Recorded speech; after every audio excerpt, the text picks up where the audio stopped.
ഒരു വർഷവും 3 മാസവും നീണ്ട കൂട്ടക്കുരുതിക്കൊടുവിൽ കഴിഞ്ഞ ജനുവരി 19-നാണ് ഗസയിൽ വെടിനിർത്തൽ പ്രാബല്യത്തിൽ വരുന്നത്. ആദ്യഘട്ടത്തിൽ 42 ദിവസമായിരുന്നു ഇടക്കാല വെടിനിർത്തലിന് കാലാവധി നിശ്ചയിച്ചിരുന്നത്. അതിനകം 33 ഇസ്രായേൽ ബന്ദികളെ മോചിപ്പിക്കണം, ഇസ്രായേൽ തടവറകളിൽ കഴിയുന്ന 1700 ഫലസ്തീനികളെയും പുറത്തിറക്കണം. ഇങ്ങനെയായിരുന്നു പ്രധാന നിബന്ധനകൾ. ആദ്യഘട്ട വെടിനിർത്തൽ കാലാവധി അവസാനിക്കുമ്പോൾ 38 ഇസ്രായേലി ബന്ദികൾ തങ്ങളുടെ വീടുകളിൽ തിരികെ എത്തിയിരിക്കുന്നു. 1000-ലേറെ ഫലസ്തീനികളും മോചിപ്പിക്കപ്പെട്ടു. മാർച്ച് 1-നാണ് ആദ്യഘട്ട കരാർ കാലാവധി അവസാനിച്ചത്. രണ്ടാം ഘട്ട ചർച്ചകളിൽ തന്നെ ഇനിയും പുരോഗതിയുമായിട്ടില്ല. ഗസയിൽ ഇനി എന്ത് സംഭവിക്കും? വീണ്ടും നെതന്യാഹുവിന്റെ സൈന്യം അക്രമം അഴിച്ചുവിടുമോ? സ്വന്തം മണ്ണിൽ തകർന്നടിഞ്ഞ പാർപ്പിടങ്ങൾക്കരികിൽ ടെന്റ് കെട്ടി താമസിക്കുകയാണ് ഗസക്കാരിപ്പോൾ. അവർക്കുമേൽ വീണ്ടും തീമഴ വർഷിക്കുമോ? പ്രഥമാസക്കാലമായ റമദാൻ രക്തച്ചൊരിച്ചിലിന് സാക്ഷ്യം വഹിക്കുമോ? ആശങ്കകളേറെയാണ്. ഗസയുടെ ആകാശത്ത് ഇപ്പോൾ അനിശ്ചിതത്വത്തിന്റെ കാർമേഘം മൂടിക്കിടക്കുമ്പോൾ മുന്നിലുള്ള സാധ്യതകൾ എന്തൊക്കെയാണെന്ന് നോക്കാം.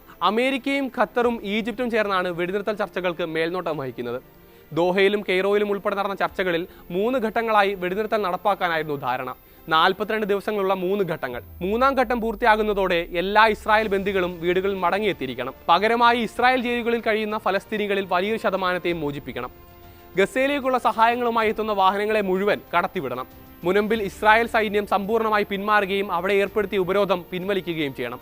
ശാശ്വതമായ സമാധാനത്തിലുള്ള സാഹചര്യം ഒരുക്കുകയും ഗസയിൽ പുനർനിർമ്മാണ പ്രവൃത്തികൾ ആരംഭിക്കുകയും ചെയ്യണം.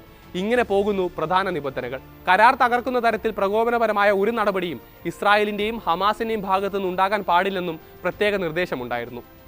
അതേസമയം ഗസയിലേക്ക് സഹായങ്ങളുമായി എത്തുന്ന 100 കണക്കിന് ട്രക്കുകൾ തടയാൻ ഇസ്രായേൽ തുടങ്ങിയത് മേഖലയിൽ ആശങ്കയുണ്ടാക്കിയിട്ടുണ്ട്. വെടിനിർത്തൽ കരാറിൽ നിന്ന് പിന്മാറി ഇസ്രായേൽ വീണ്ടും ഗസ ആക്രമണത്തിലേക്ക് പോകില്ലെന്ന് തന്നെയാണ് പൊതുവെ പ്രതീക്ഷിക്കപ്പെടുന്നത്. എന്നാൽ ബന്ദിമോചനത്തിൽ ഉൾപ്പെടെ ഹമാസ് കൈക്കൊണ്ട പ്രതീകാത്മകമായ നടപടികൾ നെതന്യാഹുവിനെ വലിയ തോതിൽ പ്രകോപിപ്പിച്ചിട്ടുമുണ്ട്. ഗസയിൽ ഹമാസ് പൂർവാധികം ശക്തി ആർജിച്ചുകൊണ്ടിരിക്കുകയാണെന്ന വിലയിരുത്തലും ഇസ്രായേലിൽ പരക്കെയുണ്ട്. ഇത്തരമൊരു സാഹചര്യത്തിൽ കരാറിൽ നിന്ന് പിന്മാറി ഹമാസിനെ ഇല്ലാതാക്കാനുള്ള യുദ്ധം പുനരാരംഭിക്കണമെന്ന മുറവിളികൾ തീവ്ര വലതുപക്ഷത്തിന്റെ ഭാഗത്തു നിന്ന് ഉയരുന്നുമുണ്ട്. നെതന്യാഹു തന്നെയും അതിന് പിന്തുണ നൽകുന്ന തരത്തിൽ സംസാരിക്കുകയും ചെയ്യുന്നു. കഴിഞ്ഞ ഫെബ്രുവരി 3-ന് മുൻപ് രണ്ടാം ഘട്ട ചർച്ചകൾക്കായുള്ള പ്രതിനിധികളെ കെയ്റോയിലേക്ക് അയക്കണമെന്ന് നിർദ്ദേശിക്കപ്പെട്ടിരുന്നെങ്കിലും നെതന്യാഹു ഇസ്രായേൽ സംഘത്തെ അയച്ചിരുന്നില്ല. ഡൊണാൾഡ് ട്രംപിനെ കാണാൻ നേരെ വാഷിംഗ്ടണിലേക്ക് തിരിക്കുകയായിരുന്നു അദ്ദേഹം ചെയ്തത്. മധ്യസ്ഥരുടെ ഇടപെടലിൽ പിന്നീട് അവസാന നിമിഷമാണ് ഇസ്രായേൽ പ്രതിനിധികളെ ചർച്ചയ്ക്കായി അയക്കുന്നത്. നേരത്തെ മധ്യസ്ഥ ചർച്ചയിൽ ഇസ്രായേലിനെ പ്രതിനിധീകരിച്ച പ്രധാന ഉദ്യോഗസ്ഥനെ കൂട്ടത്തിൽ അയക്കുകയും ചെയ്തിട്ടില്ല. രണ്ടാം ഘട്ടത്തിലേക്ക് കടക്കാതെ ആദ്യഘട്ടം നീട്ടി കൂടുതൽ ബന്ദികളെ മോചിപ്പിക്കണമെന്ന ആവശ്യമാണ് ഇപ്പോൾ ഇസ്രായേൽ ഉയർത്തുന്നത്. പ്രതിരോധ മന്ത്രി ഇസ്രായേൽ കാറ്റ്സും ഇക്കാര്യം ചൂണ്ടിക്കാട്ടിയിട്ടുണ്ട്. അതിർത്തിയിലുള്ള ഫിലാഡൽഫി ഇടനാഴിയിൽ നിന്ന് ഇസ്രായേൽ സൈന്യം പൂർണ്ണമായി പിന്മാറണമെന്ന് കരാറിൽ വ്യക്തമാക്കിയിരുന്നു.